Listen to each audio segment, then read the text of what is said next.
Eh ben, ici au Rallye de Villers, pour quelque chose qui n'est pas tout à fait commun, les deux frères, pas dire en compétition, mais dans la même compétition en tout cas, Antoine, c'est une presque première. L'année passée, la première avait été très courte avec une auto un peu moins performante, mais ici, avec la Yaris Rallye 2, quels sont tes sentiments après deux boucles? Ouais, le sentiment, ils sont vraiment bien de mon côté. Je me sens vraiment à l'aise, surtout grâce à Renault. Il m'a appris énormément de choses au niveau du driving et au feeling de la voiture. Je pense que si c'était pas à côté de lui, s'il n'était pas à côté de moi aujourd'hui, j'aurais vraiment beaucoup plus de mal à me mettre autant à l'aise. Donc vraiment un très bon feeling pour l'instant après la spéciale 2. Donc, voilà. La plus grosse difficulté pour toi de passer de la deux roues motrices en circuit à une quatre roues motrices ici, c'est un petit peu compliqué ou ça s'est fait relativement vite? Ça s'est fait relativement vite grâce à Renault, parce qu'il était là en train de vraiment me corriger, etc. J'avais du mal, par exemple, sur les freins à main et sur les relances, à les faire au bon moment, bien les timer. Et c'est lui qui a pu justement ajuster tout ça. Là, je me retrouve à quelque chose qui est vraiment bien mieux qu'à ma première boucle, quoi, tout simplement. Et j'en suis très content. Et après, on va essayer de peaufiner ça tout du long. On va passer un peu à ton frère, avant qu'il me prenne froid, je reviens vers toi pour une dernière question après. Alors Maxime, c'est pas comme si on était des habitués, nous on ne se voit pratiquement jamais, mais ici, Rallye Sprint de Villers-le-Bouillet, entre parenthèses à la maison pratiquement, et préparation aussi un peu pour le Sparally. Quel est ton sentiment et qu'est-ce qu'a fait rouler, entre parenthèses, contre son frère? Globalement, ça se passe assez bien. Après, épauler un petit peu Antoine et voilà, été un peu lui expliquer la voiture sur le routier hier pour lui montrer un petit peu. Et après, on sait très bien que, ayant le rythme que j'ai, c'est difficile qu'Antoine arrive directement là-dedans. Donc voilà, il faut vraiment bien rouler et puis faire ça intelligemment comme ils sont en train de faire avec Renault. Donc avec le bagage que Renault a, il sait le transmettre à Antoine, qui lui sait l'interpréter aussi, parce que ça peut être plus difficile aussi que Renault ne se fasse pas entendre. Donc là, ça se passe globalement assez bien. Et puis nous, ça, on se fait plaisir et puis on se bat, on est un peu en bagarre avec Mélissa de Backer. Ça ne fait pas trop bizarre d'être copiloté par son ouvreur, parce que Christopher à côté est souvent de ce côté-là, mais dans une autre voiture, ça fait bizarre de l'entendre à côté de toi et pas au téléphone.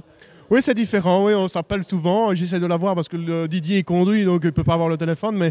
Mais après, voilà, c'est sympa aussi de voir lui les comportements qu'il y a avec la voiture, les comportements que moi je veux sur la spéciale. Donc c'est ça qui est bien aussi. Ça remet un peu de l'apprentissage dans l'équipe ouvreur. Donc ça c'est bien. Et ils voient un petit peu où ça freine, comment ça freine, dans quelles conditions, parce que c'est un petit peu ça par endroit. Donc comment la voiture se comporte là-dedans. Et pour les notes, je pense que ça peut faire un bonbon et faciliter les choses. Ouais, ici, avance pas, en plus, on met toutes les choses de son côté, donc c'est pas plus mal finalement que ça se passe comme ça. Et puis pour le frère, avoir le beau copilote expérimenté, c'est vraiment très bien. Maintenant, dernière question, la question que tout le monde attend évidemment, quels sont tes sentiments avant Spa et qu'est-ce que tu espères de Spa? Le titre évidemment, mais voilà.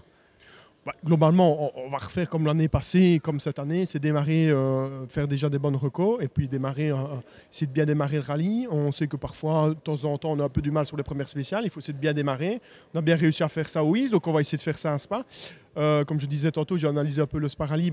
Malheureusement, le parcours s'est réduit, donc il faut être vite dans le jus parce qu'on sait bien quand on retourne 2 ou 3 fois sur les spéciales, on connaît, donc le gap est plus facile et plus difficile à faire. Donc voilà, moi je suis bien de mon côté, on roule ici, on roule aux crêtes et puis on aura un shakedown et puis voilà, que le meilleur gagne. Bon, on va retourner un peu vers Antoine. Bon, tout à l'heure, on s'est dit en rigolant que tu levais un peu le pied pour que ton frère ait de la confiance pour le Spa Rally. C'est pas tout à fait vrai, mais est-ce que tu penses quand même pouvoir un peu réduire l'écart? Et puis surtout la grande question, est-ce que c'est un one-shot en rallye ou est-ce que tu penses, comme ton frère secrètement, abandonner un peu les pistes avec les bandes rouges et blanches sur le côté pour te diriger vers les pistes au milieu des campagnes? Cette dernière question, là, c'est compliqué. Moi-même, je ne sais pas. On va voir ici déjà après la journée comment est le feeling général au niveau de Renault, ce qu'ils pensent de moi, ce que moi je pense de moi-même, ce que moi je pense du rallye, qui est, je pense, le plus important pour continuer. Et après ça, on verra dans les semaines qui arrivent ou même peut-être l'année prochaine ce que je ferai, mais je ne prendrai pas la décision à chaud. Je m'amuse fortement là aujourd'hui, mais je ne prendrai pas la décision à chaud parce que j'aime vraiment bien quand même le circuit. Et puis la question par rapport à Maxime, réduire l'écart, non. Mais sur une spéciale, perdre moins de temps, ça c'est sûr que oui. Avec ce qui s'est passé, je pense que l'écart sera réduit sur une spéciale. Bon, l'ouvreur vient de venir dire qu'il est temps que vous partiez, donc on va vous libérer pour aller au parc fermé. En tout cas, bon amusement pour la fin de la journée, on se revoit très vite.